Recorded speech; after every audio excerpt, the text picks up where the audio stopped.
All right, and we are back with War 2 of Season 27 against ISO8a. BG1 has the global untouchables this war instead of high ground. For this war, I'll be bringing in Human Torch, Quake, and Claire. I will be taking Path 9 in Section 1, but only the first fight, and then Path 3 in Section 2, and then 2 mini bosses and the boss. So this first fight against Spider-Gwen is the only reason I brought Quake. It was to bypass this Untouchables Spider-Gwen and just Quake and Shaker. So nothing special here. You guys have seen me do this before. It was quite interesting to Quake and Shake, or Quake anything for that matter, in war after the long break and after not bringing Quake last war against Kenobi. But as you can see, went smooth, no dropped heavies, no missed dexterity, and she never throws a heavy, so down she goes. Moving right along to this Longshot on EMP that I will take with Human Torch without the pre-fight.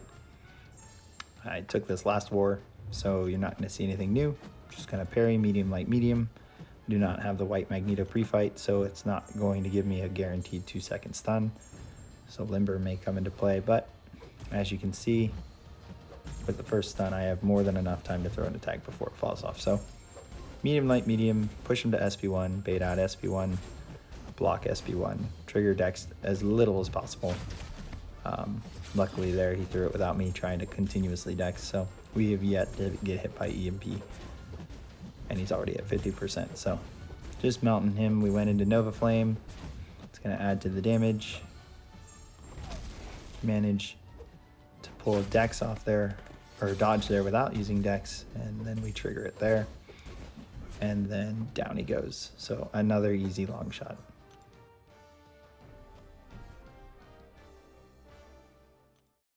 Moving right along to Path 3, we're going to take this Guillotine 2099 with Claire. We're going to stay in blood the entire time.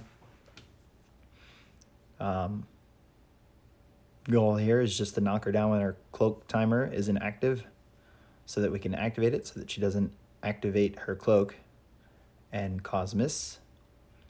I do have MD maxed here just out of habit, so we're going to get to SP2 really quickly. And you're going to see I'm blocking a lot when she has some bars of power, especially SP1, so that I can get to SP2 without her throwing SP1 and then use SP2.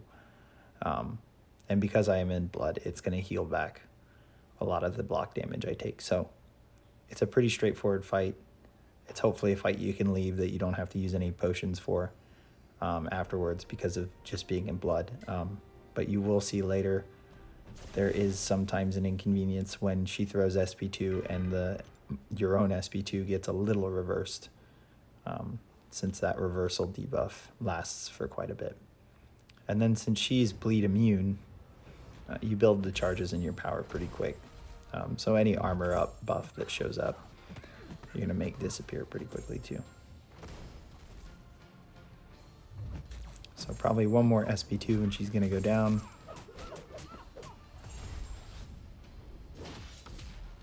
I believe this is my SP2, my next SP2 that's going to do a little reversal, but nothing crazy. Nullified the self-repair there, which was nice. Yeah, and she's pretty much gone. So reversed it a little bit, but the fight ended, so not a hard fight at all.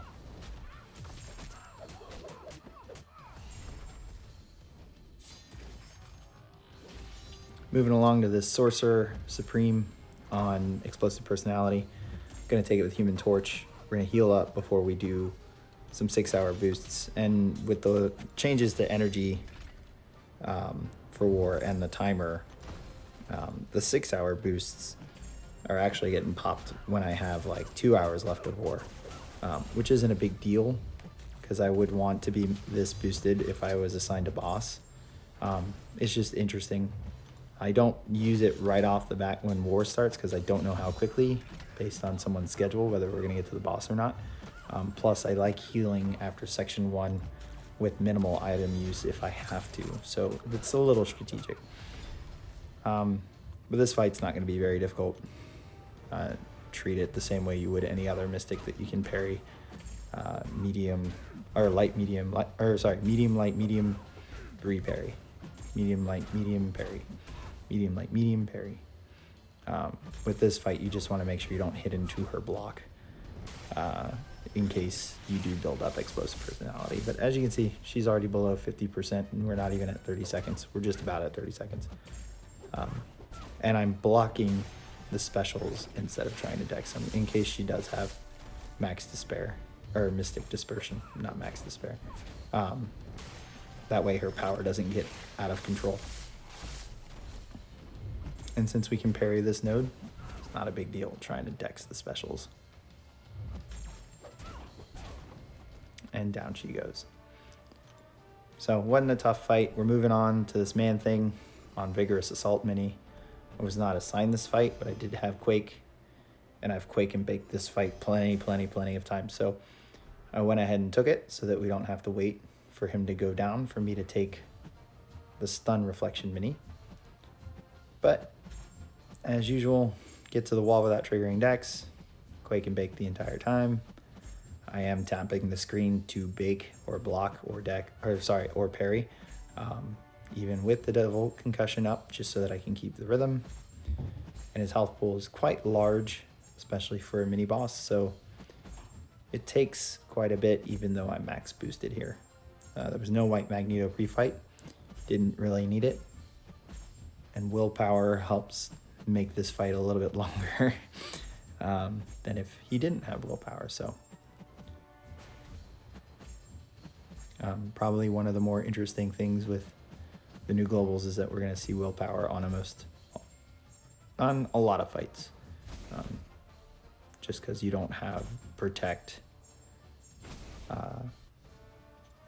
nerfing some of the big damage hits, and therefore limiting the options to someone who, like Warlock, would do degen damage. Okay, taking the Stun Reflection Super Skrull. The only thing you really have to worry about here, game plan going in, is that you're going to block to beta heavy, switch to Plague, Curse of Plague, so that you can place poisons, since he is Incinerate immune, so that you can get the bonus damage from having a poison placed, and you can land a parry so that you can get the bonus damage from him being stunned and you attacking. So there it is, beta to heavy, switch curses. Now we're set. Now we're going to place a poison right off the back, so we can go ahead and parry him and then start attacking.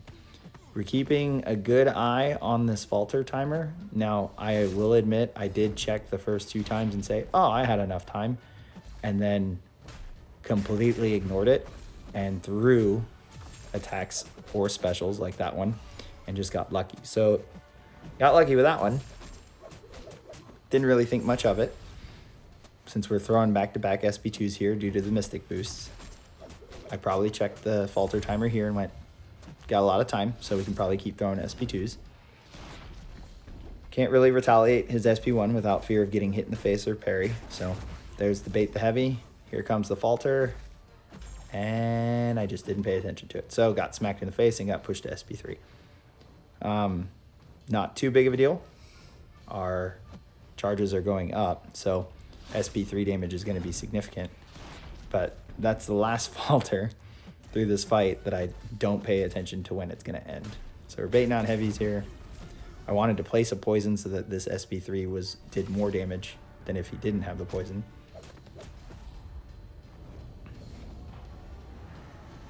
And we knock out a chunk of his health. So this makes the fight a little bit longer than I expected it to be.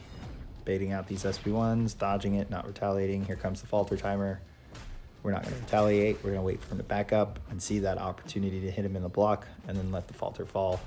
And now we're back to the game plan. So placing that poison. Now we can try and parry. Didn't land it, so we went ahead and threw SP2, but we have a poison up. And now that we are at SP3 due to Mystic boosts, we're going to throw it. And I believe this just ends him. So not a hard fight. He's not a difficult defender. It's just really paying attention to that falter.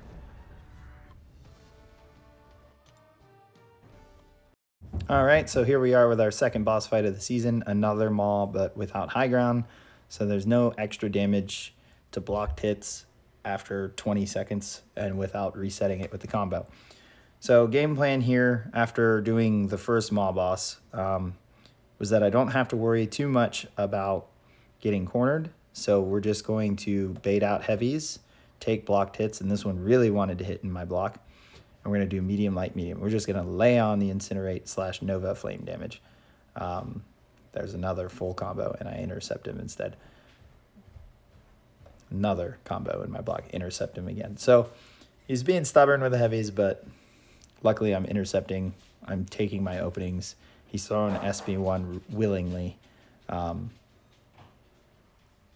we're getting out of range and away from him without triggering dexterity. So fight's going smooth. He's cooperating pretty well. Temperature staying really high so that we don't activate any miss and therefore take degen. We already got hit with the Fury buff or the nullified degen, so we shouldn't get hit with a degen again. And he's just melting. Never got to my own wall. Never had to lay off the medium, light, medium. And down he goes. So pretty smooth war. Was happy with the Maw boss. Was happy with all my fights. All right, then BG1 matched ISO8 BG1 with 2 deaths, which was unfortunate. But what was even more unfortunate is that we lost this war by 1 death. With how easy the globals are, we seem to be consistently hitting 4 deaths. This one, obviously, 5. So we need to get it down to that 3 to 2 range or less and not be so high as compared to the other Master Alliances, just so that we can hopefully hit top 3. Luckily, a loss doesn't count as much as it did in the past. When an alliance wins, they get only 30k points for the victory instead of the 50k. So I don't know how the season's going to play out overall, but it's pretty funny that we beat Kenobi our first war and then lose the ISO8. So not happy with the result. Had a great war though. Thanks for stopping by. Hit subscribe and follow me on Twitter to keep an eye out for the next one.